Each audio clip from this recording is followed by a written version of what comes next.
Un invito a rispondere per una richiesta di contatto. Il mittente che appare nello spazio della casella di posta è apparentemente insospettabile: monsignor.pizziolo@gmail.com. Niente di meno che la mail del vescovo di Vittorio Veneto Corrado Pizziolo, a prima vista. Peccato che con quell'indirizzo il capo della curia vittoriese non c'entri nulla. Ed è quindi molto probabile che dietro la dicitura del mittente mail si nasconda qualche professionista della truffa e del raggiro. Le segnalazioni sono arrivate a decine in questi giorni alla diocesi, tanto da costringere a diffondere una nota precisa. La curia della diocesi vittoriese, scritto nella comunicazione di queste ore, avverte i parroci e le comunità religiose, ma non solo loro, che l'indirizzo non è in alcun modo collegato al vescovo Corrado.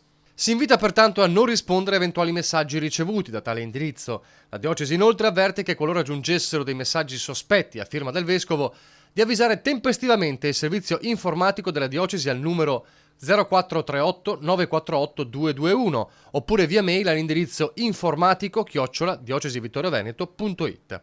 E comunque, a scanso di equivoci, il vero indirizzo mail di Monsignor Pizziolo è vescovo@diocesivittorioveneto.it. Solo da questo indirizzo mail possono arrivare comunicazioni ufficiali dal vescovo di Vittorio Veneto.